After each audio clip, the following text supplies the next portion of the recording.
everybody. Welcome back. It's the Rubbin is Racing podcast with Spider and Large, sometimes with Mamba. We'd like to say thank you so much, Mamba, for coming on last week and doing a pretty mediocre job when you think about it. I know the comps are tough when you're replacing such a giant in the industry like me, but it was nice for Mamba to at least come in and try. How's everybody doing? Go around the horn. Spider, how you been, buddy? I miss you. Yeah, good. Pumped to have you back on here, Large. I said to you off air, but I'll say it again here.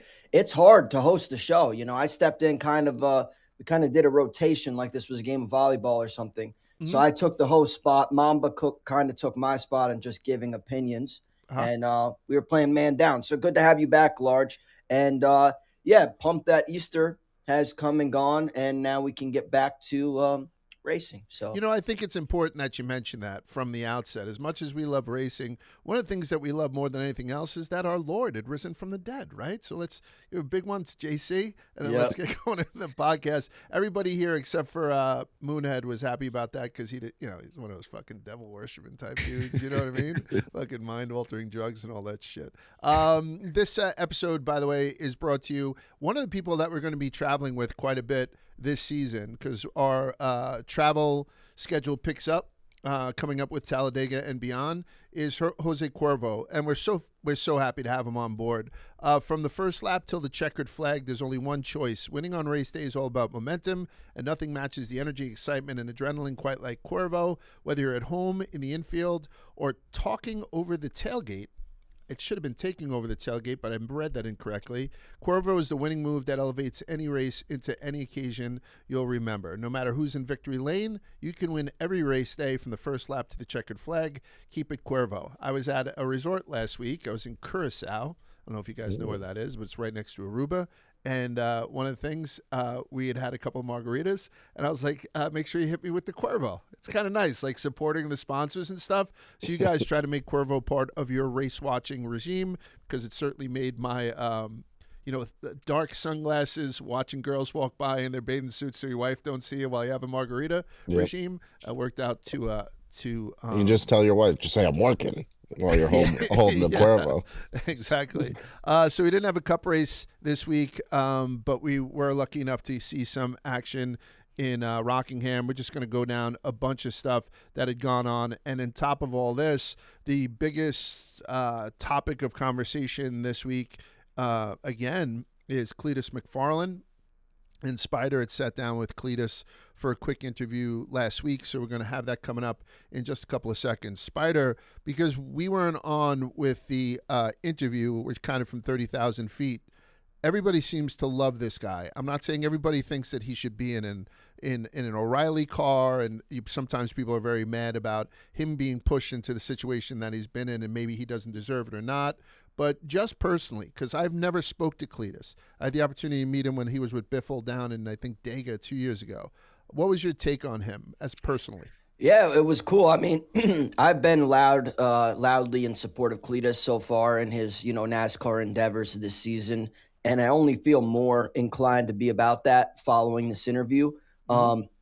Before we started rolling, it was like, mentioning how a lot of people always say to us, like, hey, you guys should try to get Cletus on the show. And I was telling them, like, I'm pumped to have him, basically thanking him for his time. And obviously last week was an incredibly busy week for Cletus, but he double checked his schedule and gave me literally every minute possible that he could before moving on to his next obligation. So I appreciate that tremendously. It's one thing for these drivers to say no to come on the show that have been doing this for the last decade and, are familiar with what it takes to be a Cup driver or even, O'Reilly Auto Parts driver. But he's got way more on his plate, in my opinion, a lot more being thrown at him right now, and he still was incredibly gracious with his time. So utmost respect for Cletus following that interview, and I hope you guys feel the same way after listening.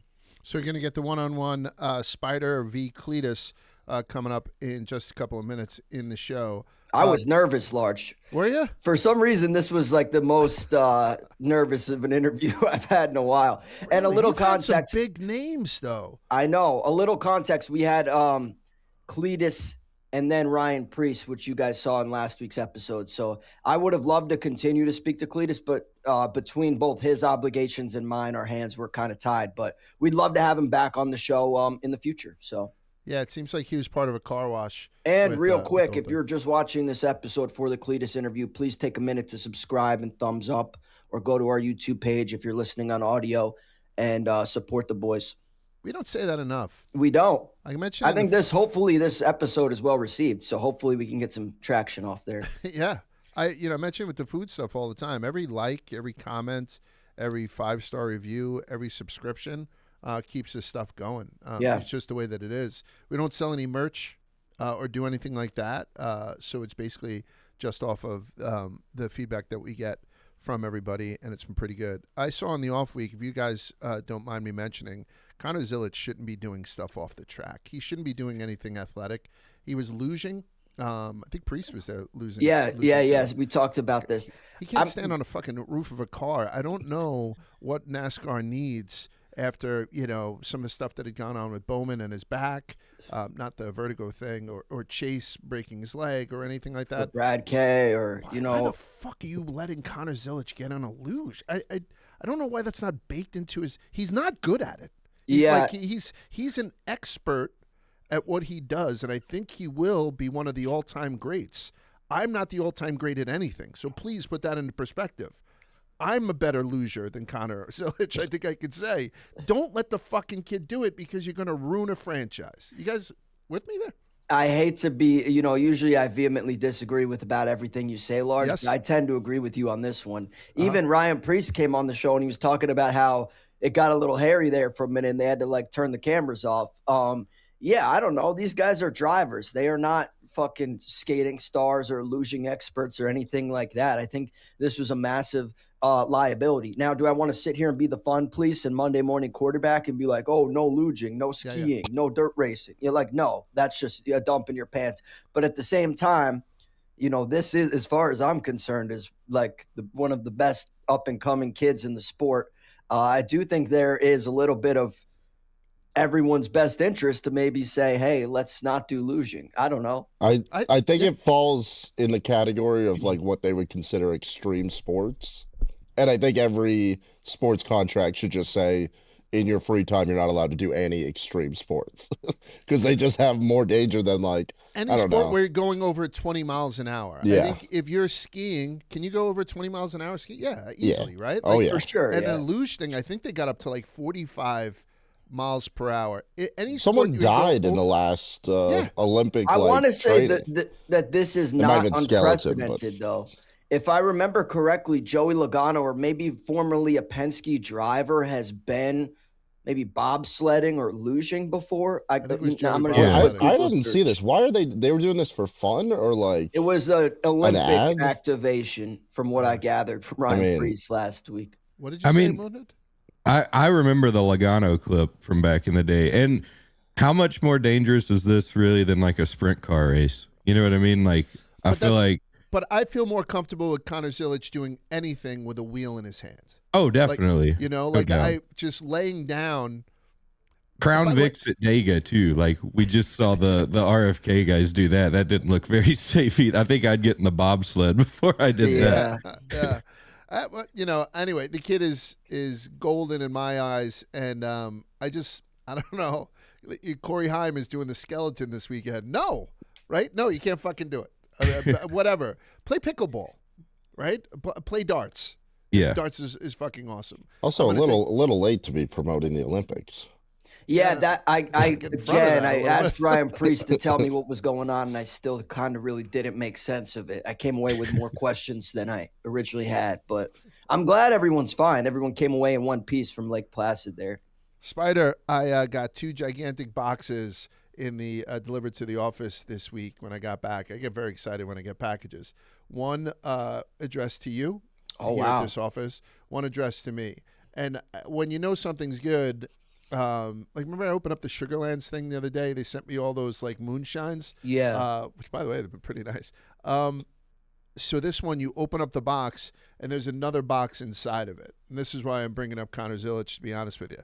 And the other box inside of it is one of these glossy boxes, and it's from Jockey. Oh, wow. Right? So remember when we had him on before he rode the Jockey scheme? And I think we mentioned Jockey a couple of times. The brand itself no free ads, but I guess we gave them, enough shine with the whatever.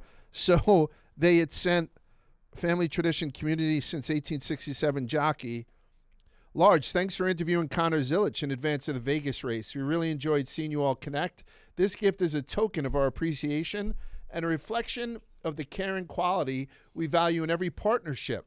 We look forward to more interviews in the future. Your friends at Jockey. So I haven't opened it yet, but and for people who are listening to this, obviously this isn't something that you might appreciate as much. They sent me a bunch of drawers, right? So Nice. I got a bunch of Everyday Active Hypersoft 360. They sent us some socks. I'm assuming you got the same thing, but just in kid sizes, Spider. I apologize saying that out loud. It's a little pair of underwear on a keychain, and then like merch. They sent me a pair of sweatpants. Oh, wow. They sent me a Jockey hoodie.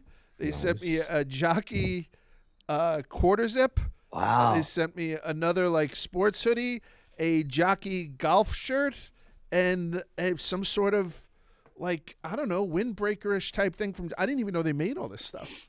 That looks incredible, Large. I'm going to need you to reroute my package to the Chicago office ASAP. Right? I want to, and they sent me a sticker. I think it's going to be the first. I got a new laptop, by the way. Maybe the first one on the new laptop. I'll rep the Jockey brand. So in case people think that they send us stuff that we don't appreciate it, we're not at that level. Where, like, remember when Big Cat would get stuff or Dave would get stuff and it just wouldn't get opened because they would get thousands of packages. It's not a reflection on those guys at all. They just get, thousands of packages. We don't. So I appreciate the new underwear at least and everything else. So thank you to Jockey. Thank you to Connor Zilich. But maybe Jockey should have a little talk with the guy. If anyone wants to send us packages, by all means, I'm here for a little unboxing at any point. So anyway, yeah, exactly. I got some mail of my own, Large. Check this one out. I added a Jimmy Johnson card to my collection. Oh. So shout out Jimmy Johnson. We got the Jimmy Kavroom. Again, folks, if you're listening to audio, go over to our YouTube page real quick. Subscribe. It's free. No merch to be sold, but we are selling subscriptions. Absolutely. Congratulations to Daniel Suarez and his lovely wife. Apparently, Daniel Suarez's sperm is motile. And so they are pregnant. I think that's with their first. I don't think Daniel has any kids. I believe so. I knows about. So we always like to hear Congratulations. that. Having kids all over the joint. By the way, I saw a picture of Blaney's kid. Cute as a button. Yeah. How could the kid not be, right? Yeah. Yeah, very good looking. You think that Charlie's going to be a third generation driver? I mean, I think that's a destiny thing. Because his dad doesn't hate it. His dad seems like he's having a good time even when he's not. And, all the support that he gets from his family, his wife, and then obviously his dad and beyond, so it would be the kid's grandfather. Yeah, I would think that that's probably money in the bank, but who knows? Becomes like a interpretive dancer or something. Races this weekend. Corey Day is, I don't know, he heard your negative comments a couple of weeks ago, and the guy has righted the ship. So he swept the first two stages in O'Reilly. Then he, pit strategy. I think he had like a couple of lugs loose or something. So he came in, fell back into the pack. And William Sawalich, 19-year-old, gets his first win. So congratulations to him. Cletus had finished fourth in the ARCA race, and I think 32nd in O'Reilly, maybe 6 laps back. Let's just talk about it then right off the bat. So he's in very good equipment. Cletus, right? The RCR equipment, and comes in with, didn't wreck anybody, didn't do anything. It was involved in a couple of spins and whatnot. It wasn't a clean race, and finished 32nd. My question to you guys is the question that everybody is asking. Is it worthwhile giving up a car that has top 5 abilities to somebody who doesn't have the skill set yet to place top 5? And you give that up for the huge amount of press that Cletus is bringing? That's the question that everybody's asking. And from the purist standpoint, the answer is probably no. The kids needs to, come up a little bit slower, spend more time in ARCA, do all that kind of stuff in order to get to wherever he ultimately wants to be. For right now, it would be racing in Talladega. Where are we now with Cletus? Because I'm starting to get sick of the talk, and I am thinking, I just like the guy. I think the guy's great, and I think it's worth it. with all the buzz that we're getting around it, I'm trying to like put in my mind that perhaps the safety issue of him being out there is even worth the squeeze that he gives us on social and everything, because NASCAR is desperately needing that. They need the press and all this stuff. So do you guys think that this press is good? Do you think that it's worthwhile? Or are we as a group anti-Cletus? By the way, Cletus coming up in a couple of minutes, so I don't think we are anti-Cletus. But how do we feel about this? Just to put our 2 cents in. Yeah, I'll start. I mean, I'm definitely pro Cletus. If you look at the Xfinity series or the O'Reilly series the last couple of years, I mean, I feel like there's been examples, or even on the cup level, of teams that kind of have this format where they have 2 really good drivers, whether it be Bubba Wallace and Tyler Reddick, and then there's a third driver, whether it be Riley Herbst or in this case Cletus McFarland, that is kind of a third priority on the team. Now, I'm not going to sit here and say that RCR is sacrificing the potential of Jesse Love or Austin Hill. I still fully expect those cars to show up at plate tracks or at tracks that those drivers shine at. I think Cletus is kind of just the third car. I don't think it's a distraction or a detriment to RCR. If anything, the pros that come out of this whole deal certainly outweigh it from where I sit. And Cletus and even Squirrel had more people talking about the ARCA race than I can remember. Sure, we had Max Reeves last week kind of become a heel and, get booed by the crowd. But to me, this has been a way bigger storyline. And I only see good out of this, especially when, his results, again, like you said, Large, were at no detriment to any other competitors in the field. Yeah, but at the end of the ARCA race, it was, he'd finished 4th, like I said. It put him up that he was the race winner. Like when they interviewed him, did you see that? They were like, race winner, Cletus McFarland. They're dying to get this guy into. I'm having more fun with it. And every time I speak to him and I hear his clips, he's like, Jesus Christ, I'm ahead of my skis here. What the fuck? What does inside mean? Like he's saying stuff like that, which I think is at one time furious to people who are purists. And otherwise it's sort of like he's Ted Lassoing this fucking thing. And I'm having more fun than I would be angry about it. But maybe that's the nature of our show. The last thing I got, Large, is we celebrated a Sheldon Creed win that was years in the making for, in great detail on this show just a couple weeks ago. And we were so happy for Sheldon, and I still am. Or, who was the other example? William Sawalich, who won the race this weekend. He's in great equipment driving for JGR. And, this is his first win, which, by the way, that was the coolest celebration I've ever seen. That guy didn't even care that he won the fucking race. He is as cool as the other side of the pillow. But my point is, the O'Reilly series or Xfinity, whatever you want to call it, for the last couple of years has been a developmental series where these young drivers or kids get experience, they get seat time, and that's really the name of the series. We've seen it work for guys like Riley, who's got promoted to the Cup Series. We've seen it work with guys that have gotten their first win this year, whether it be Sheldon Creed or this week in William Sawalich. So I can't sit here and be critical of Cletus. I think it's a great storyline. It's only providing good storylines. And again, the name of the game is development. I want to see him get better. This is a great opportunity. What do you think? I really don't. You? No, so that's the thing. It's like, it's not bugging me. Like, I don't really care, but like, when you're 6 laps down, you're not really even close to being competitive, and I like get it, but I don't know. Like, if RCR wants to do that, like, who cares? It's like when people get mad at, like, they'll be like, oh, we're paying this pitcher $100 million, and it's like, it's not your money. Who cares? Like, why are you mad about how much you're paying him? But it's like people being mad, like, oh, we're wasting the equipment on him. I don't know. It's also different for me where it's like I'm not like a Cletus YouTube fan that it's like enjoy. Like, I don't know. He wasn't really. I know him more from what he's doing now than before, and I guess he's just a way below average driver with a good clip when they put the camera in front of him once a week. Yeah. Which is more than some of the guys in the field. Some guys are just a lot of the guys. We just complain so a guy much who goes out about we complain so much about a kid with talent not getting in the seat because he doesn't have the funding, right? RCR didn't have to really pay for this.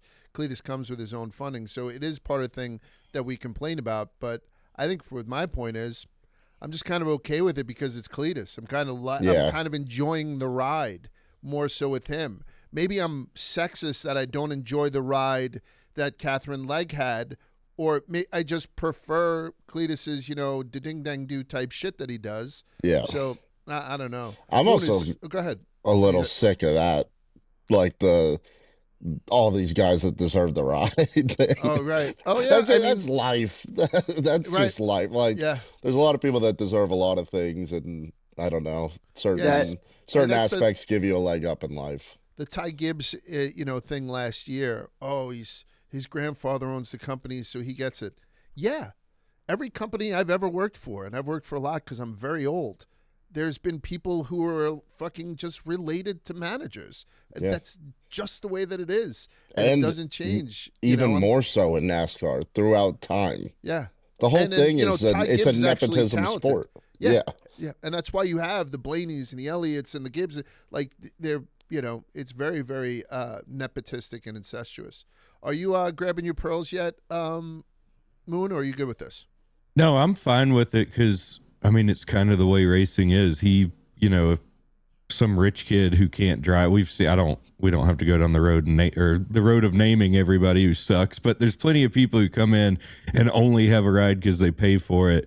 And I feel like Cletus really brings more to the table than most of those people. He has some raw driving ability. I know he was out of control, but he never fully crashed. And I think that is a big deal. And then I also think that him running fourth in the ARCA race and actually racing his ass off to do it, that really should have been the talking point, I think, at the end of the weekend, not him running like shit. I think anybody who knows how racing is or respects how hard it is would expect somebody in his position to run less than optimal in their first race in an Xfinity car at Rockingham, of all places. Yeah. I honestly, the thing I'm most up in arms about, I feel like since Cletus has made it clear that he wants to kind of be a super speedway ringer and is just going through the motions to make that happen, I really would like to see him tweak the approval process, because I think it'd be more beneficial for him if he'd have made his debut at a place like Kansas or somewhere where aero matters a little bit more, but there's also a little bit more room to learn, because at Talladega, you're going to be up there in the middle of the draft and you need experience in certain situations that you probably can't replicate anywhere else. But there's also going to be times where he's not up there in the thick of it and probably at the back of the pack just riding. And I feel like he would benefit running some larger tracks maybe there, as opposed to just throwing him to the wolves at Rockingham. But overall, I think he's good for NASCAR. I wasn't a huge Cletus YouTube watcher or anything before this, and I really only watch his NASCAR videos now. But he's got millions of fans all around the world that are tuning in because of him, and he's taking it serious. I think that matters too. He's taking it serious, and he didn't look like a complete danger out there to me. So I'm all for it. I wonder though, when you do transfer that to the super speedway racing and you're going 200 miles an hour, then I start to just wonder, and like you're saying, he's going to be in the pack probably, in Talladega and whatnot. Then the safety issue starts to come in a little bit. But there's always safety issues in NASCAR, right? We've seen the most accomplished drivers, Kyle Larson, send people into the fucking wall, unexpectedly too. So who the hell knows? But, NASCAR has decided now at least to take a bet on Cletus McFarland. Speaking of taking bets, DraftKings Sportsbook, an authorized gaming operator of NASCAR, is delivering the most generous rewards in the market no matter what happens on the track, because this isn't a race you bet and forget, it's one you react to. With DraftKings, the #1 sportsbook for live betting, you're not betting what might happen, you're betting what's happening. Lap by lap, caution by caution, live odds, stage winners, fastest lap, next driver to lead as the pack tightens, as strategies shift, as engines roar. One restart can change everything. One pit stop can flip the field. So don't just watch the unexpected, bet it. New sportsbook customers, bet just $5, and if your bet wins, you'll get $300 in bonus bets instantly. How do we do all this? We download the DraftKings Sportsbook app, and we use the code RUBBIN, R-U-B-B-I-N, so you're ready for the moment. That's code RUBBIN for new sportsbook customers to turn $5 into $300 in bonus bets if your bet wins. In partnership with DraftKings, the crown is yours. By the way, we're taping on a Tuesday morning, and DraftKings really has stepped it up as far as putting the lines out as early as anybody else, because, we're always looking for options for us to talk about towards the end of the show. So we appreciate them spending more and more time making sure that NASCAR fans, including us, have something to look at even early in the week.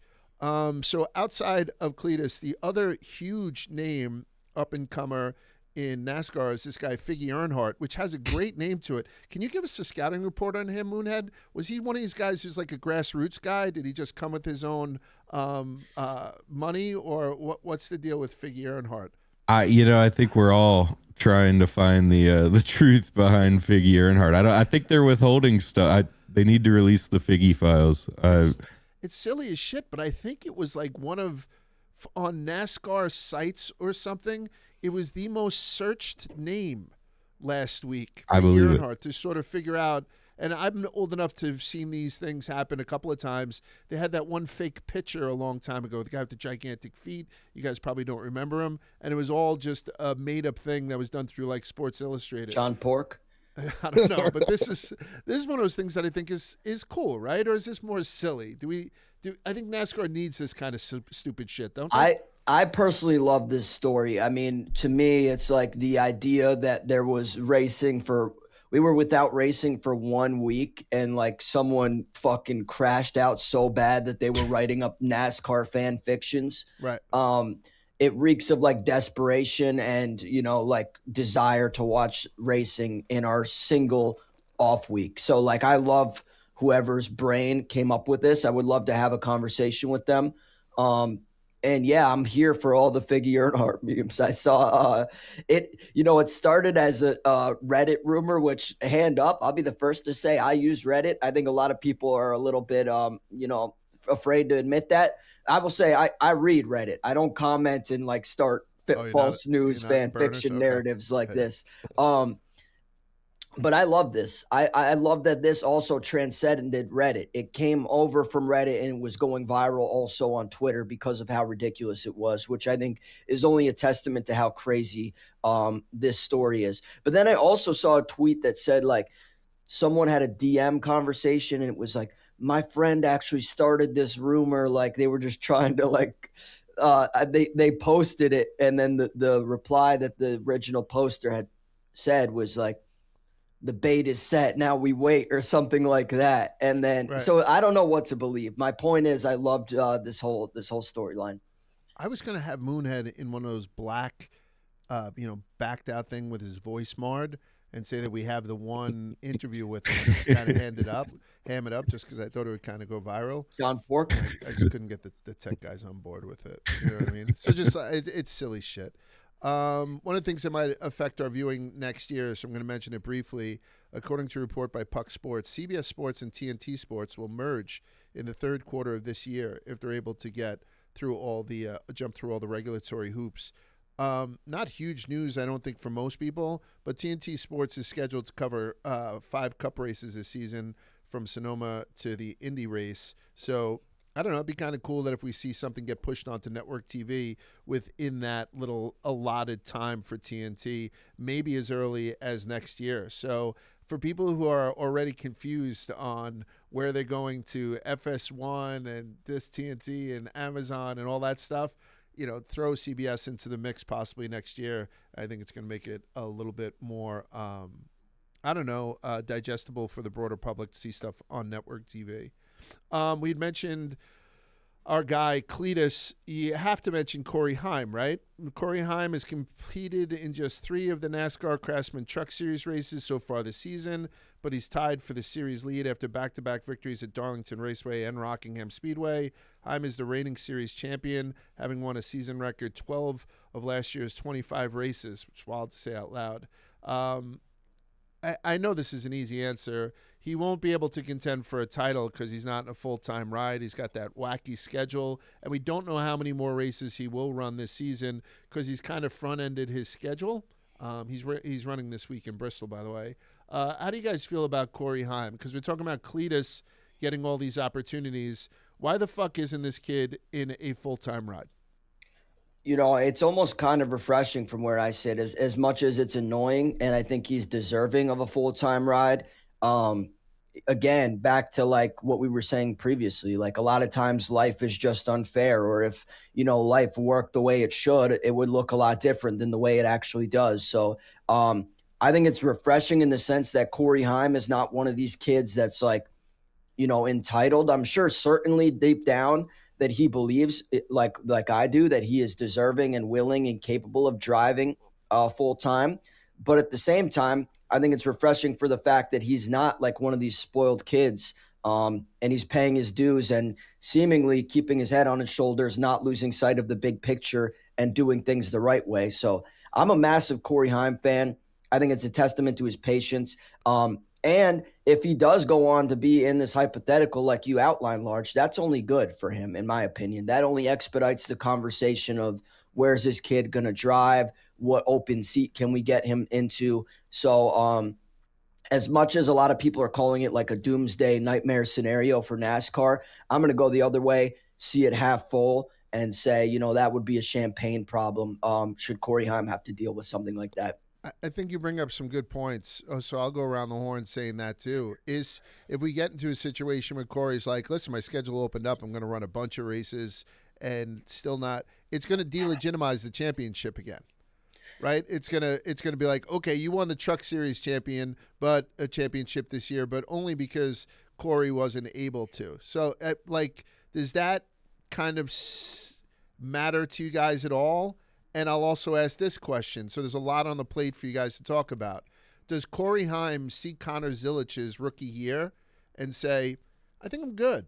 Like, I think I'm good to sort of get more reps before I go out there and have a season that people probably find to be disappointing so far for Connor Zilich. We're only 7 races in. He's a rookie and all that stuff.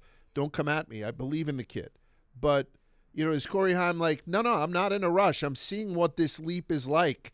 Like, if Cletus McFarland has done anything, he's really shown us how difficult it is to make that leap up into O'Reilly.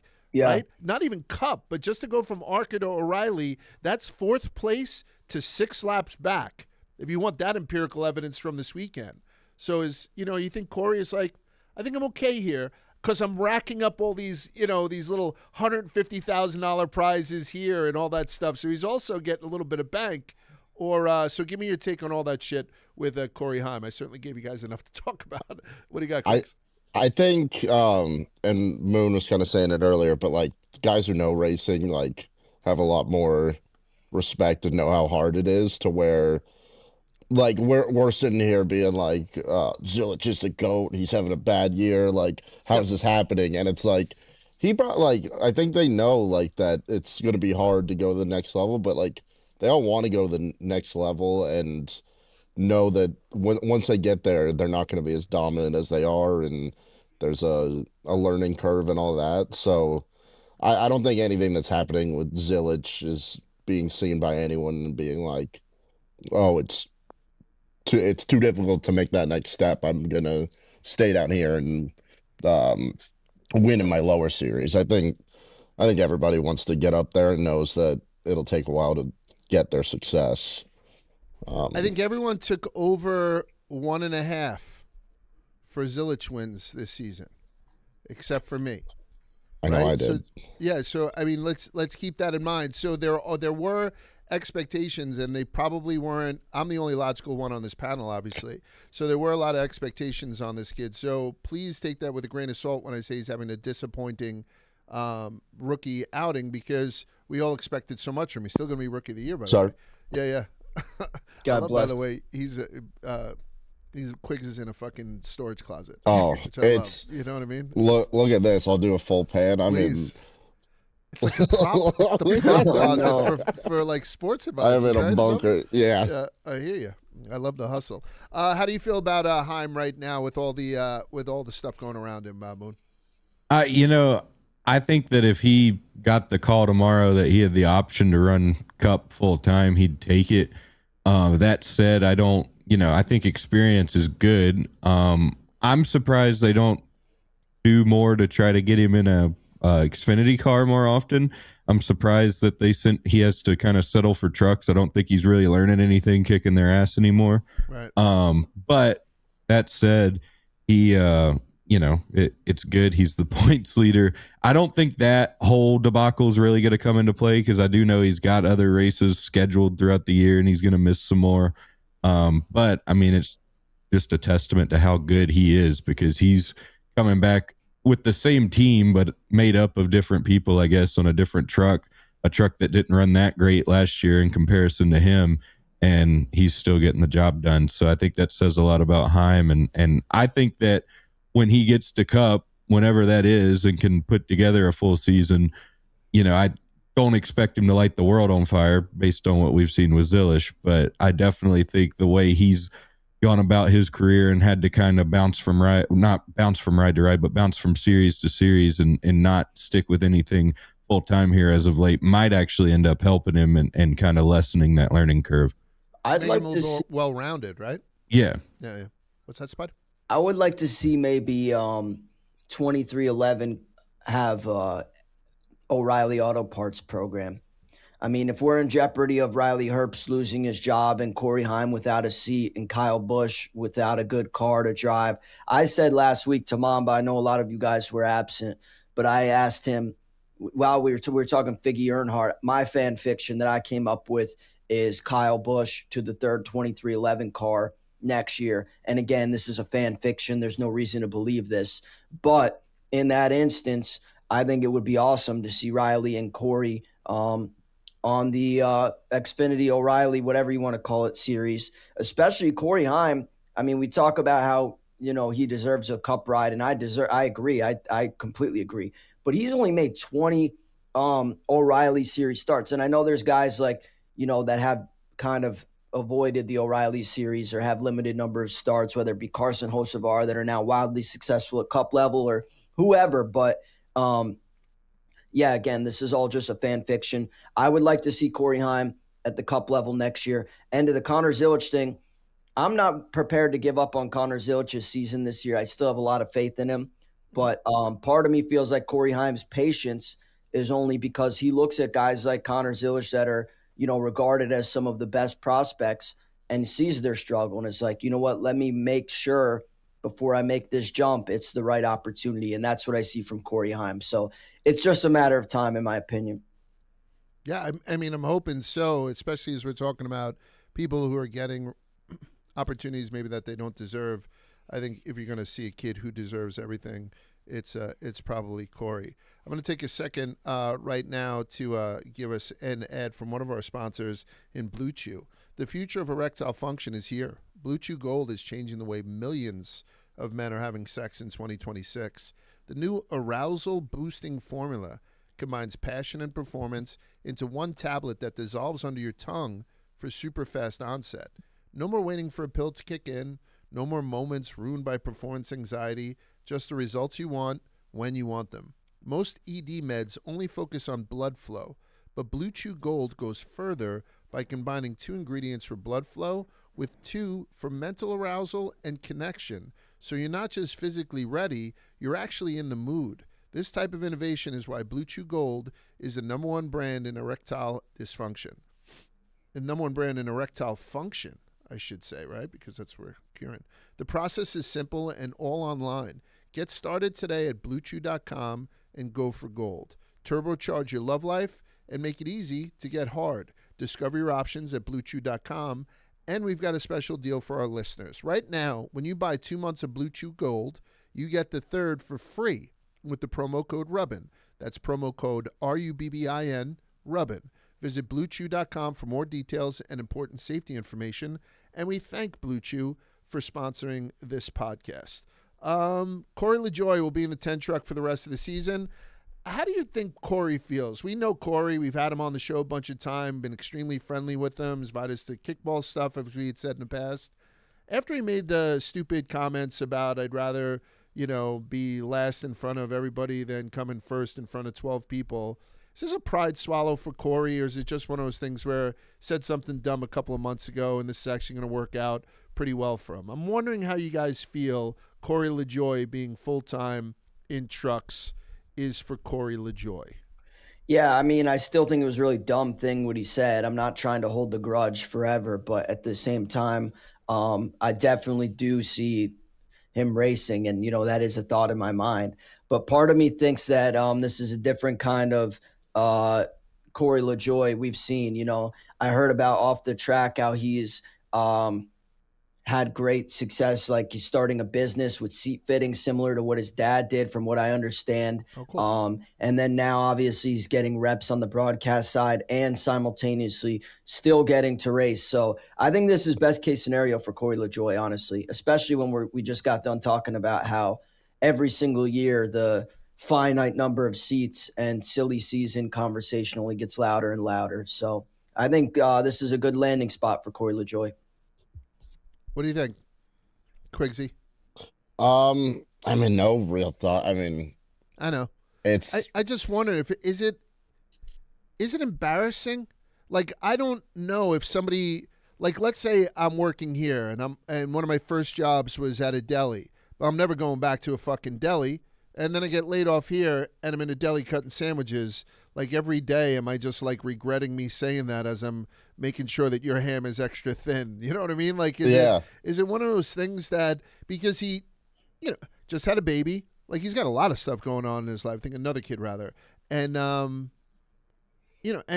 to Spider's point, he's a big part of the Rosetta Stone for broadcasting now with the Amazon booth and whatnot. Do you think he feels uncomfortable about it? Or he's like, nah, I'm just fucking racing. I said a bunch of stupid stuff. Probably. I just don't really see a quick and easy path for him to get back to where he was. Right.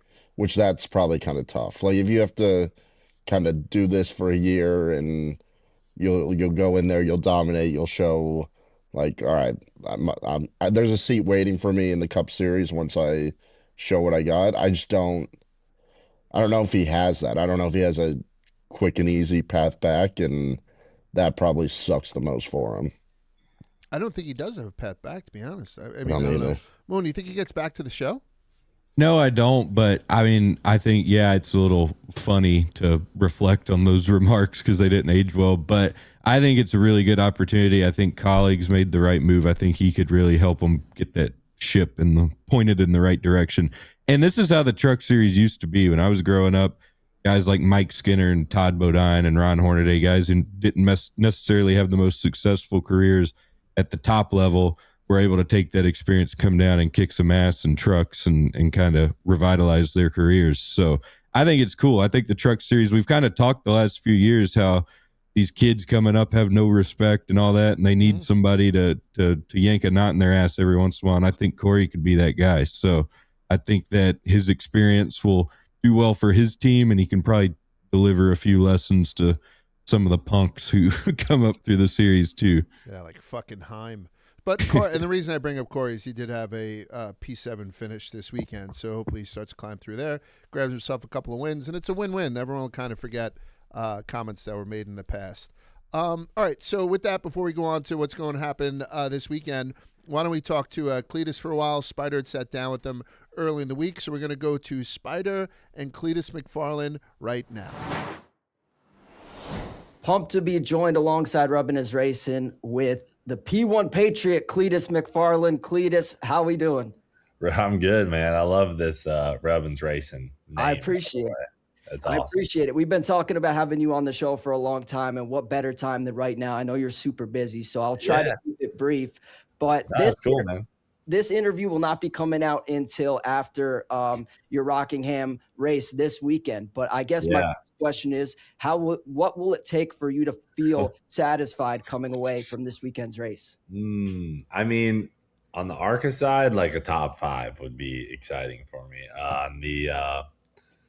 on the O'Reilly side, I mean, I would be really happy if I finish the race, don't screw up anyone else's race.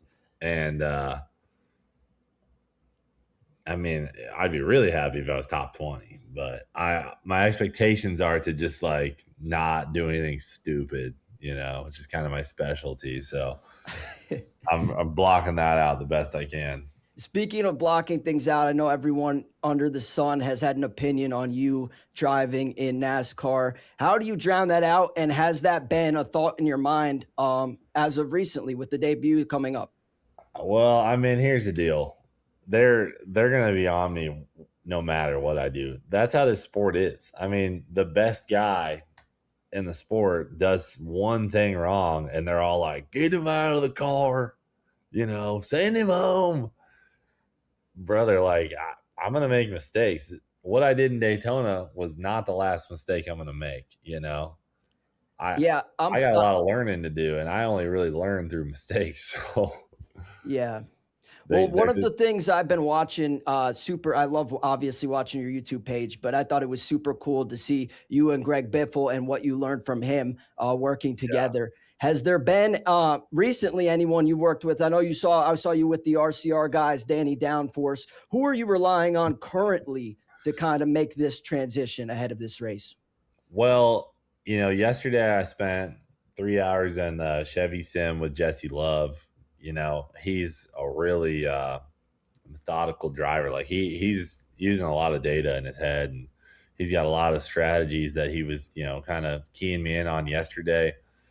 So I'm learning a lot from him. I would say the team as a whole, RCR, has just taught me a ton. Like they're so good at analyzing data and then relaying it to me.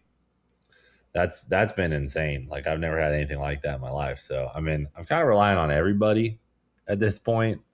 Biff really shortened the curve for me and taught me a lot really fast. So, but now that I'm on my own, I'm just kind of soaking it all in. I love it. And yeah, I mean, definitely super cool to see you transition. I know recently Bob Pockrass asked you about kind of how you deal with it, and you kind of mentioned that your job was closer to his than some of the traditional drivers. 100%. And I think that's a testament to your, kind of untraditional path to where you're at. So I guess my question is there any advice? You have millions of people watching your audience, 60,000 people watching your in-car camera during an ARCA race, which is just unbelievable. And I couldn't be more, thrilled to see this. But I guess those people watching, if there's a piece of advice you could give to them, is it to reinvest in yourself over and over like you did? Or if there's one thing, a piece of advice, what would it be? I mean, I'd have a lot, right? If I could really, but like if I was to shorten it, a lot of my success is from not being afraid to embarrass myself time and time again. I mean, I have done so many stupid things that, like, you think you can't recover from, but it in a week's time, they're already almost completely out of your life. I've red lit in drag races in the finals. I've done just so much dumb stuff in racing specifically, even that's embarrassing, that it's just like, as long as you get back up and just do it again, or willing to do it again, you're going to be successful. Now, if you have a serious lack of skill, then you may want to switch professions. I haven't gotten to that point yet where I think I just don't have the skill to do this. But, don't be afraid to embarrass yourself is probably the best way to grow. Risk equals growth. Yeah. For the most part. You got to calculate those risks, but risk equals growth. So if you want to grow fast, you got to risk more. The more you risk, the more you grow sometimes. Yeah. But can't be too risky. I wanted to talk to you about Polaris. From what I understand, you signed a multi-year deal going on with them. There's some new activations going to be taking place at the Freedom Factory. Maybe. Oh, I love that. What's going on there, and how can I get behind the wheel of a Razor side by side? Dude, you absolutely need to. You come down to the track now. We got a little fleet down here. We were trying to get into off road a little bit more. Like we go to the dunes and we just have kind of like one form of content, and then also all of our equipment at the Freedom Factory has been very ran down. Like we have 2 racetracks, right? And we've ton of employees to try and keep it looking good. And so we kind of found a strategic partnership with Polaris. I got set up, with some really like badass vehicles, not only for the channel, but we equipped the racetrack with, brand new Polaris Rangers for all my guys who are out, boots on the ground, weed whacking, fixing Crown Vics, prepping the drag strip, and they're all in heaven. They have them already. They're all in heaven. And then we have this whole new outlook on content that we can do with, this Pro R that I have and all these cool vehicles. So we're really fired up, and it's a multi-year deal. So, Polaris kind of fits our brand really well. Just being American power sports, we're in every other category, but kind of not really into the power sports side. So this is exciting for us. Yeah, I love that. And I love to see what you got going on at the Freedom Factory. It's always really cool. But come cover a race, brother. I would love to actually get you locked in on something. I assume you're friends with Jim York, correct? Yes. Yeah, Jim was inviting me down there for a modified minivan race or something. And I was like, dude, Jim, just come. Yeah, come I told him, I was like, I might come to attend, but I'm not sure I'm qualified to wheel the thing. Come attend and get some coverage. Oh, yeah, absolutely. That's definitely at the top of my bucket list. How do you manage all that you have going on there? I mean, I was watching a video the other day where you were given a tour and you were walking through, and the compound is so sprawling and it gets better and better and better. And obviously, again, back to you and reinvesting in yourself. It's cool to see it continue to grow and get better. But how do you manage, trying to be a YouTube sensation and then a race car driver simultaneously? Man, I just focus a lot on the stuff that I really have fun doing, and that's making videos, number one, and number two is racing. So they kind of just go hand in hand. And as long as I'm making videos that everyone is, happy and watching, then everything else kind of falls in line. And when you have really great management teams for each category of the business, like merch, live streams, racetracks, race shop, I have a lot of good employees that I pay really well, and they keep all that stuff on the rails behind me, right? We always talk about how the YouTube channel is the locomotive that pulls this train, and then these guys, their job is to keep it on the rails behind me as we haul ass around some of these turns. So it's certainly been fascinating to watch. I'm going to be watching, obviously, the Polaris partnership grow over the next couple of years. But I guess back to the NASCAR side, what does the next couple of years in NASCAR look like for you? Is that depending on how you do in these couple opportunities? Are there future opportunities you have penciled in? Yeah, the O'Reilly's thing is a 2-year deal. So, all the guys who are hating on me and don't think I belong, they're screwed. I'm here. It's 2 years locked in. There's nothing they can do about that. So those guys are going to lie awake at night knowing that I will be back regardless of their Facebook comments. And then that's for O'Reilly's. ARCA, I'm going to continue to do, no doubt. I love ARCA. ARCA is actually the greatest. I think it's extremely underrated how fun it is. It might be more fun for the driver than it is to spectate, but I love ARCA. To me, I'd rather run ARCA than these more intense, races. I'm racing the best guys in the world. In the O'Reilly series, the ARCA series being a development series, the competition is a little more reasonable. Absolutely. They throw a caution, the field is frozen. I can go in and get some tires, maybe a drink of water, versus this other stuff. I mean, shoot, brother, they're on your butt. Yeah, I mean, there's no wasting time at all. So I don't know. It's just different levels. But absolutely. I'm having a blast. So I'm just gonna keep doing it until I'm not having fun anymore. As you should. I mean, we're love watching it. I forget about the haters. I think that's a small minority of just people that exist with egg profile pictures and whatnot. So I mean, I'm sure you've in some point in your life been so excited about something, whether it's this job, or when you first got your job. Maybe you were laying awake at night, thinking about it. You're like, oh, this is and right now that's NASCAR. It's I left the sim last night, and then late last night I was laying in bed and I was like, oh, I can't wait for Saturday. So to me, that's got me wound up. And anytime you feel that feeling in life, it's like you got to chase that. For sure. Yeah.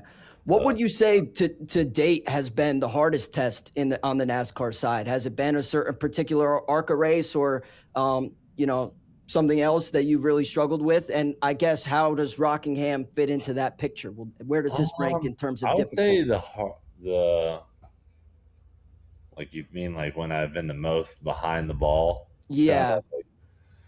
The most behind the ball I've probably ever been was in that truck at Daytona, because we were 3 wide on the first lap, and I was like, damn, brother. Like, I'm like holding on for dear life, right? And then I ended up getting too choppy on the wheel, didn't save it, hit the wall. Yeah. You only took yourself out. That's right. It could have been so much worse, dude. That counts. I was at the front, right? I was like 3rd row. I could have taken out a lot of people, but I didn't. So I give myself credit for that, but it don't matter. You said previously that, a lot of your success is given your willingness to embarrass yourself. I guess on the flip side of the coin, like, is there one moment where you've been like, damn, I can't believe like this is the least embarrassing, the most proud I've been of myself? Like now. Sorry. Yeah, I know what you mean. Like, there's definitely moments when I'm like, yes, like I didn't embarrass myself. I don't want to embarrass myself. I should definitely clarify that. Like, last weekend in Texas, we were drag racing, and I screwed up in one of the cars that was like destined to win the event.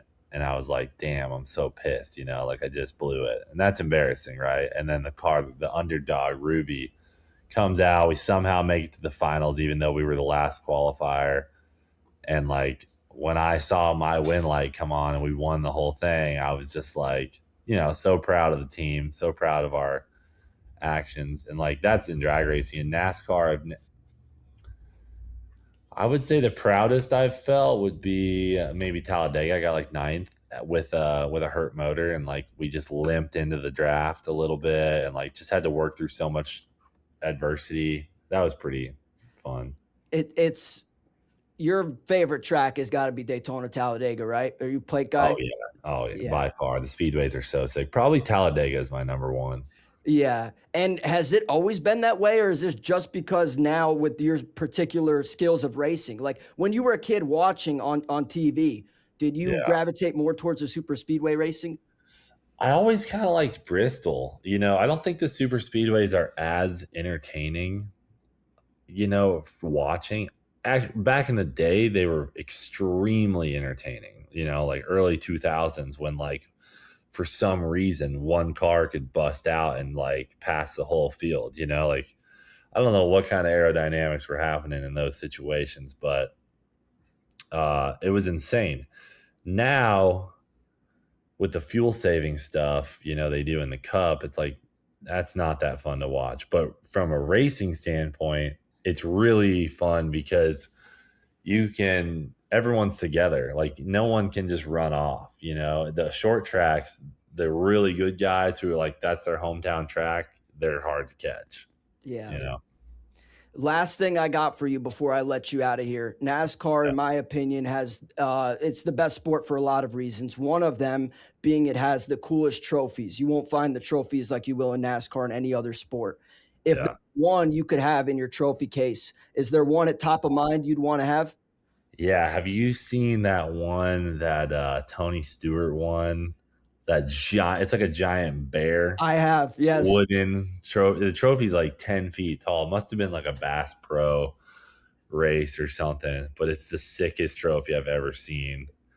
And that's like, definitely one of the coolest ones for sure. I mean, I know that I'm going to stick around NASCAR long enough to win a couple races, and I don't know what level it'll be at. It might be ARCA, it might be O'Reilly's, it might be Cup one day, but I'm like, I hope it's one of the cool trophies. I mean, odds are the only one of the only races I'll be able to win is the super speedway at the highest level, because I just don't have that. I'd have to be like full time for years to start. Not yet. I mean, look at SVG. I mean, he's just over. I mean, well, he is full time, but he's made a lot of ground very quickly. But SVG is like Like, he is the guy. Yeah, that might have been. So, like, he can go to a road course and everyone else is just screwed. Yeah. So I think he's a special situation. But, like, I look at a guy like Carson Hocevar. He drives through the field every weekend, and he's so sick behind the wheel, and he hasn't gotten a win yet. So that just tells you how competitive it is. I think he will win in the next, like, 5 races. I told him that on Monday. But, I mean, it takes time. Well, speaking of time, unfortunately, we are out of time. Cletus, I really appreciate all the time you've given us. Thanks so much. Of course, man. We can have you on in the future, or maybe I'll crash your party at the Freedom Factory. But either way, we will be rooting for you at Rockingham this weekend and into the foreseeable future. Thank you so much, Cletus. Sounds good. Thanks, man. See ya. Absolutely. All right, so like you said, Spider, he seems like a guy that you want to root for. He just seems like one of those guys. And taking the time for us when he's going through a car wash of, I mean, his dance card is full as far as ads go, as far as press goes and whatnot. So we always appreciate his time. And I'm just rooting for the guy. I'm trying to block out all the rest of the noise, and I'm rooting for the guy. We won't be seeing him this weekend, but we have a full slate of racing for you guys this weekend at Bristol, and it's going to start with 2 night races. Friday, the trucks have the Tennessee Army National Guard 250 starting at 7:30 p.m. Coverage starts at 7:30 p.m. I think they dropped the flag at 7:50. On FS1, Heim's going to be in the field. And it's funny because people who have smoke are going to be in the same field. So Ricky Stenhouse, who's making only his 3rd truck series start, all of which have come this year. Ricky never ran trucks until this year. He's going to be in there with Kyle Busch, which we remember with the punch. And then on top of it, Suarez and Ross Chastain are both going to be in the field. So we always talk about when you get back at people, and we're like, nah, I don't think anyone's stupid enough to get back at people in the Cup Series. But I don't know, maybe Ross puts fucking Daniel into the fence. So just kind of keep an eye out on that. And then on top of it, you also have Christopher Bell and Carson Hocevar also racing trucks on Friday night. Look at that field. Ricky Stenhouse Jr., Kyle Busch, Daniel Suarez, Ross Chastain, Christopher Bell, and Carson Hocevar. It's Bristol, baby. I mean, that's watch all weekend is my point. Watch all weekend is the point. And then Saturday, the O'Reilly race will be the Suburban Propane 300, also starting 7:30 p.m. coverage on the CW.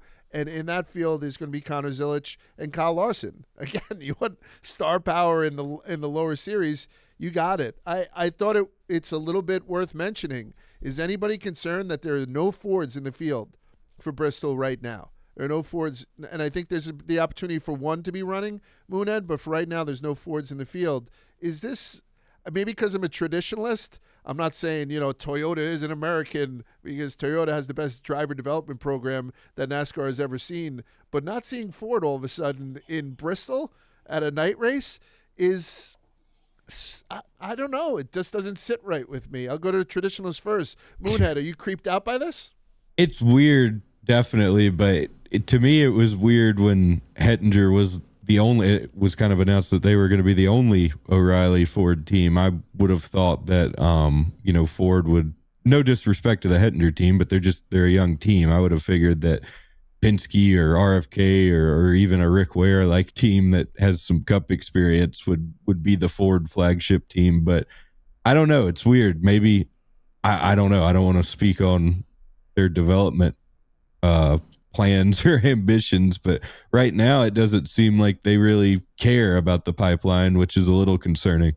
Yeah, I maybe it's an F1 thing. I have no idea, but there's no. And Spider, you brought it up last week, not the week before, about Ford's performances, and also we've seen a couple of like maybe Henrik lagging so far this season and whatnot. No Ford's Bristol on a Saturday night.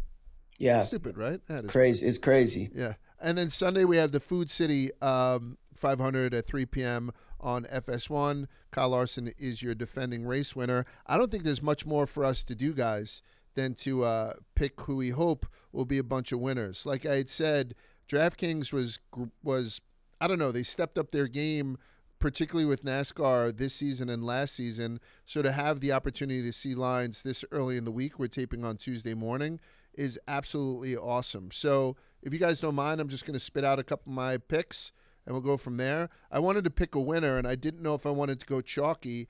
And then our new producer, Owen, had said to me, Large, listen, I know that, Kyle Larson is on a 31-race winless streak. He hasn't won since Kansas in May of 25, but he's had 8 top 5 since then and also a goddamn championship, and he dominated the field last year at this race. You have to go chalky and pick Kyle Larson. I said, oh, my God, Owen, thank you very much for that insight. I'm going with Kyle Larson. It's the only chalky thing that I have on my card, really. I also have Ty Gibbs. He's plus money for a top 5 finish. Ty Gibbs has been one of the bright stars of this season. Give him to me at plus 145. Larson is only plus 400, by the way, to win. I'm also taking Tyler Reddick plus money for a top 10 finish. I think that's okay. Plus 145 for a top 10 finish with Tyler Reddick. And I also took Tyler Reddick to be the Group C winner, where he's going up against Brad Kay, Carson Hocevar, and Kyle Busch. So I like him in Group C. I like him top 10, Ty Gibbs top 5, and Kyle Larson to win the whole goddamn thing. That's what I got for Bristol, boys. What do you got? All right, I'm happy to go next. I pointed out a couple weeks ago that I love that DraftKings has now the winning team, which team will win the race. Mm-hmm. I like RFK 10-1 to win. I think that there's good value in that, and I like all of their guys. And I've been highly complimentary of RFK if you've been listening to this show over the last couple weeks. I'm highly intrigued by Ty Gibbs at 9-1. I cannot stomach that price. I like where your head's at, Large, with the top 5 or top 10 better than that. In terms of outright winners, Christopher Bell 7-1. I love Christopher Bell. In his last 5 races here, he has an average finish of 5.4. All of those races, he's finished within the top 10. 3 of them, he's finished within the top 5, and he has 1 win to show for it in his last 5 races here. He's led 9% of all laps turned here at Bristol in that time. So Christopher Bell, 7-1, a guy that I think should be a championship favorite, whose odds say otherwise right now on DraftKings. I expect him to get in the win column here soon. And 6-1 or 7-1 rather, I think is a very fair price, especially given Ty Gibbs, his teammate, who's far less experienced and with not in the win column ever, is 9-1. So give me Christopher Bell 7-1. Give me RFK plus 1,000. I also have a top 5 parlay for you, which includes Kyle Larson and Denny Hamlin. They are both super chalky to finish within the top 5, as they have done this 4 of the last 5 races here at Bristol. However, if you parlay them, it's plus 182 for both of them to finish within the top 5. If you want to get risky outside of there, you can add a guy like Christopher Bell, who moves it to plus 450, or you can add Ty Gibbs, who's plus 145 on a top 5 alone, which makes the parlay of a 3-leg parlay close to plus 600 on DraftKings. So I'm going with RFK 10-1, Christopher Bell plus 700, and then Kyle Larson, Denny Hamlin parlayed for a top 5 plus 182. Excellent.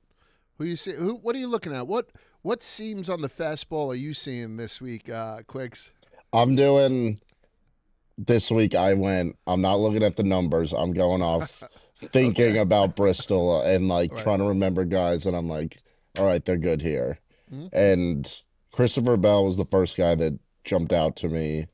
And I guess Spider read the numbers there. They kind of back it up. But Christopher Bell outright plus 700. And then the other guy, which Spider, if you have the odds, I might need the number. But Denny Hamlin outright. Plus 550. Plus 550? All right. I like that. And those will be my 2 picks. Just sticking with those, hoping to get one. Yeah, Denny and Larson have won 4 of the last 5 races here, so I think it's wise that someone from our squad has one of them or both of them on our card. And yeah, I just wanted to go a little bit less chalky this week. And I think, again, not to rehash what I already said, but Bell plus 700, a guy that should win and hasn't won yet. Yeah, that's my favorite pick. You guys aren't like you guys. I was shocked when Owen had told me that Larson's 31 race streak without winning, right? Isn't that Kyle Larson hasn't won in 31 races. Yeah. He's got a championship during that time. He has led 36.5% of the last laps led here. He just hasn't gotten it done, and this is a place where he dominates too. I don't know. I feel good about it. I'll probably add him onto my card on so Sunday plus morning. 400. You know, I mean, everyone's on him. Go ahead, Moonhead. What do you think? You seen anything?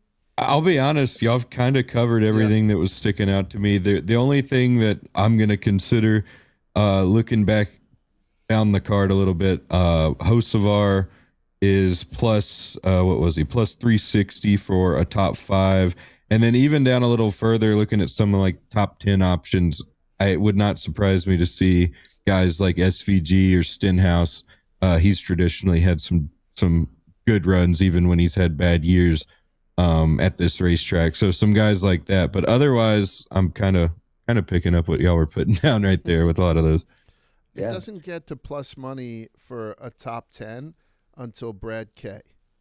And then Brad K, Hocevar, Reddick, Busher. Yeah, Reddick not getting a lot of love at this course, at least this track, at least through the odds makers. All right, so that's it for us for You Got to Try This. Thank you again to Cletus McFarland for spending some time with us. Thank you to all our sponsors, DraftKings, Cuervo, Blue Chew. Thanks again to Jockey for sending out the thing. By the way, I just checked. The socks are men's 12s.